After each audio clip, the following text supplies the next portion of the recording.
seen as a team-based or peer-based coaching method. Small groups come together, 4 to 8 people, and they work on real challenges, real leadership challenges, real business challenges, much as you would work with a coaching client in a peer setting. The name Action Learning is focusing on the fact that you want a balance of action, results, and learning or development. And in action learning, in the form of action learning that I practice, which is through the World Institute for Action Learning, we look at learning on the individual, the team, and the organizational level. So all 3 levels. All right? And there's a coach as part of action learning who doesn't get involved in the problem, but instead elevates the performance of the group and focuses on the group's learning. Okay? So that's what we're talking about. That's what I'm talking about when we talk about action learning today. There are a few other forms, but most would kind of see that as part of it. So let's go back to this VUCA world.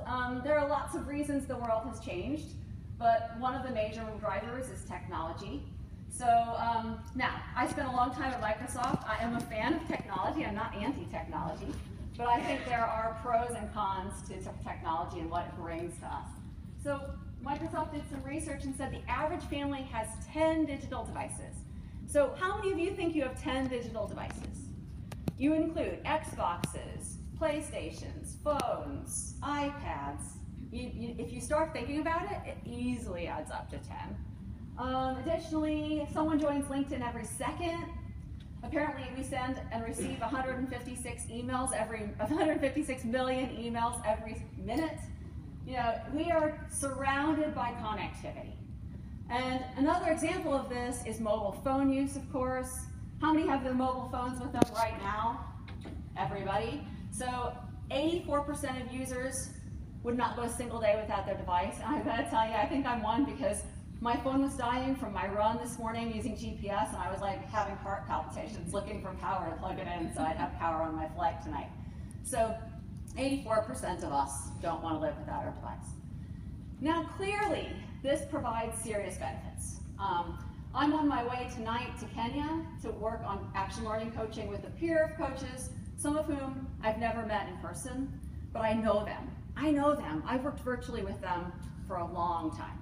And so I get to meet them in person, and that's amazing, but we've been able to connect because of technology. So connectivity provides benefits, faster information sharing, and efficiency, frankly, efficiency.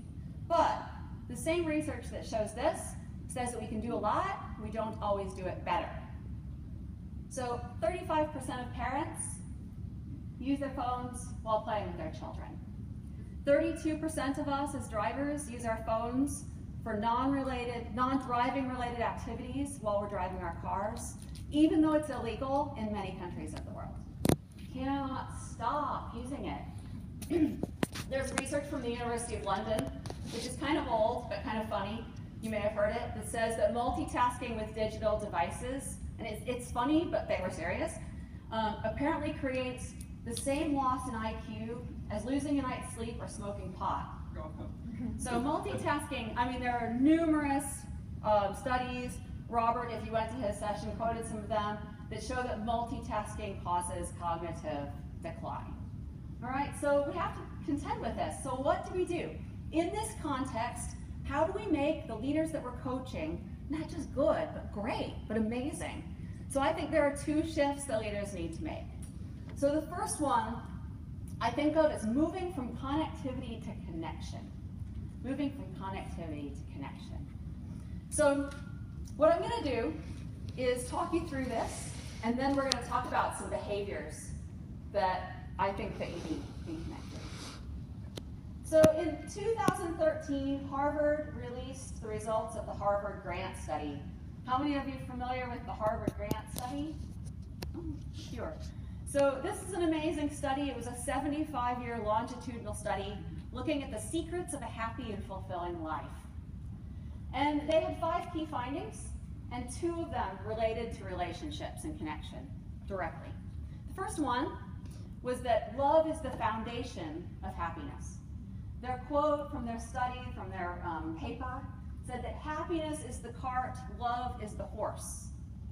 So love is the foundation of our happiness.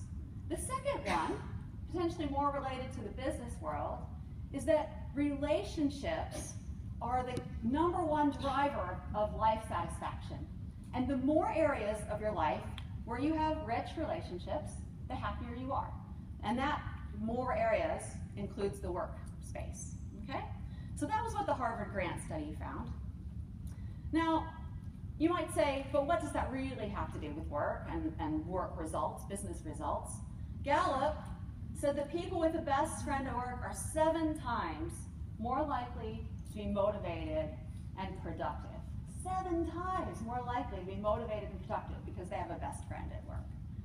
I don't know how many of you guys have a best friend at work, but actually, I can buy that. Having spent time at my company, at Microsoft, I know how much it mattered to have good connections there.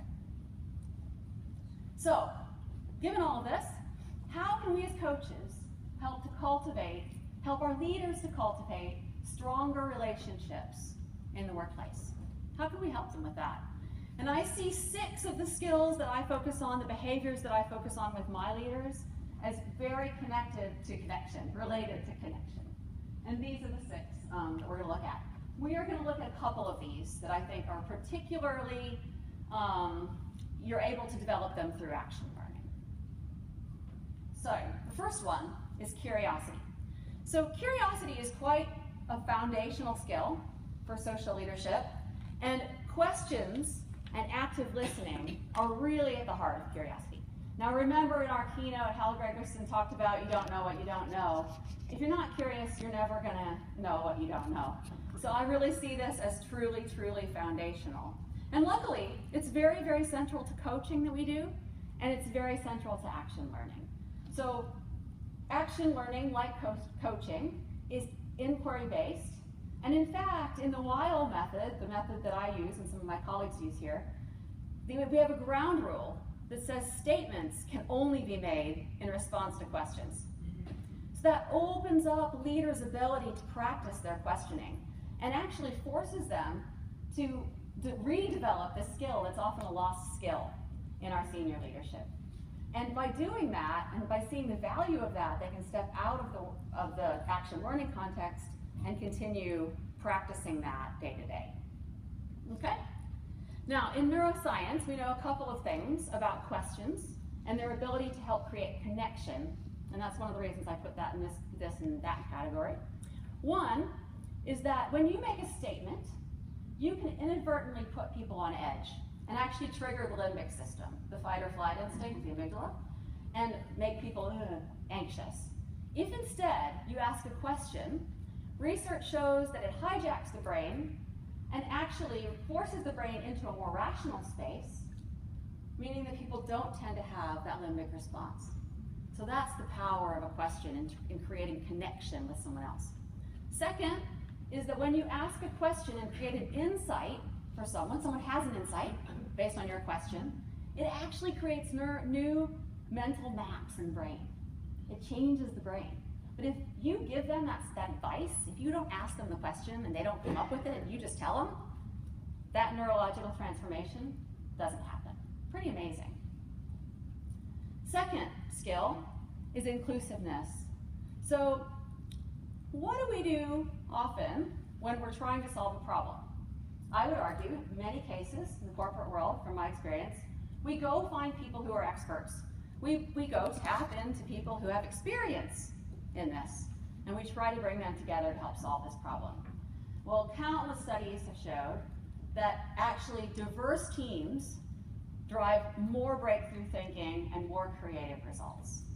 And so in action learning, we specifically try to get really diverse teams together, bring people together who know nothing sometimes about the problem.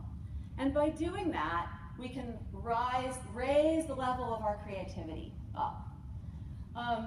Because of the ground rule of questioning, people are able to immediately add value, because you can ask that quote-unquote stupid question and completely change how people are thinking about a challenge.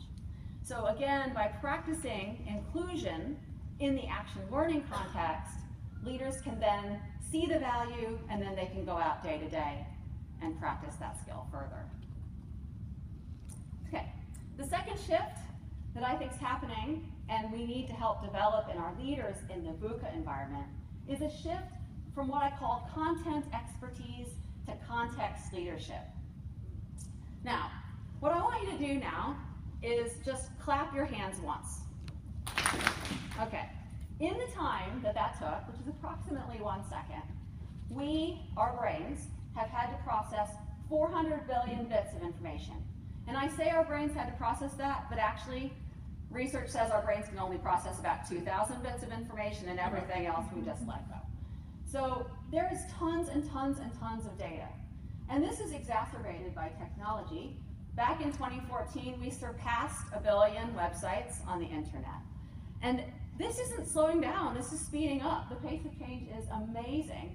So IBM did some research that said 90% of the world's data has been created in the past 2 years. And I went to a session a couple sessions ago where they shared that in a different way, where they said all of the data in the world from the beginning of time to 2012, is it 2012? Yes, is the same amount as what's created every 48 hours. Okay, so you get the idea. It is a lot of data, and it is being produced at a massively rapid rate. So how are our leaders supposed to deal with that, right? So I would argue, based on that and the pace of which the data is coming at us, that there is no longer a premium on knowledge, that leaders need to shift from solely subject matter experts, where they're leading based on their expertise, to being what I call context leaders. Now, I am not saying that there aren't roles where specialization is important. Of course, some people need to be specialized. But what I'm saying is, in addition to that, there's this role of synthesis, of sense-making, of analysis, of filtering, frankly, that leaders need to play. And in order to do that, they really have to engage with their teams in a different way, okay? So the other thing I'd point out about the change in today's world is going back to Taylor and this whole idea of efficiency.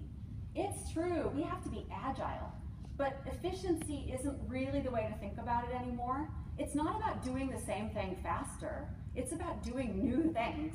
So the cycle of innovation needs to shift.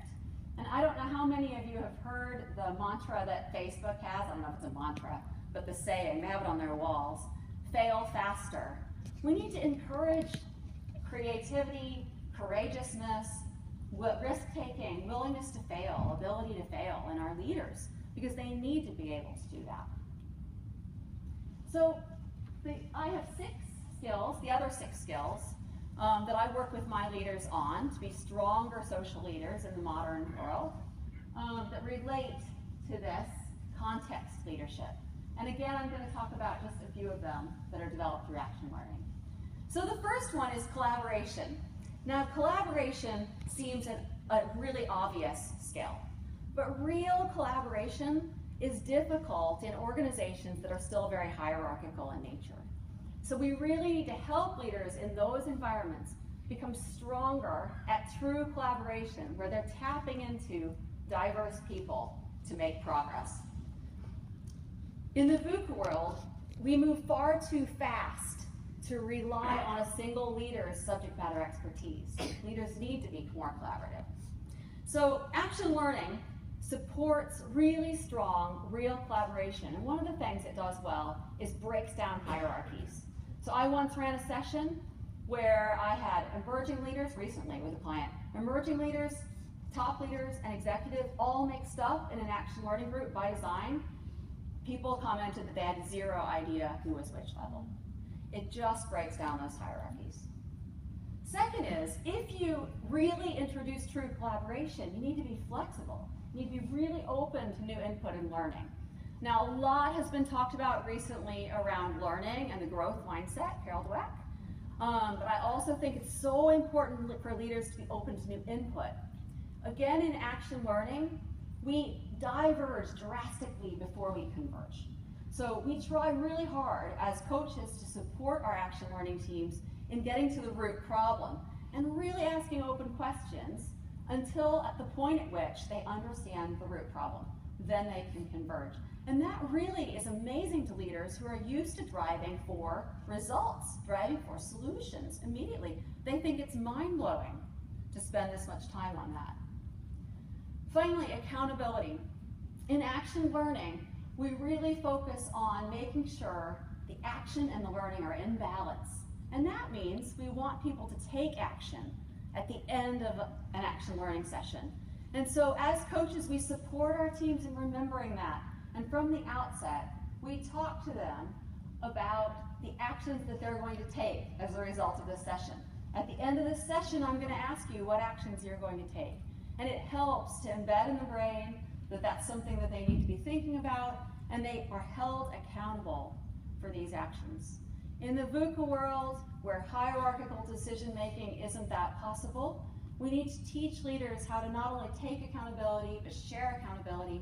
Action learning is a wonderful, wonderful place to practice that skill. So, in summary, we live in a VUCA world, very modern workforce. Our leaders need new skills and behaviors to ensure that they can be not only good, but great. And these skills need to help them better connect with their teams, organizations, peers, be truly connected with people they work with, to drive happiness and engagement and better business results. And they need to be better at synthesizing, filtering, making sense of the amount of data getting thrown to them as context leaders. Thank you very much for coming to the session at this hour. I really enjoyed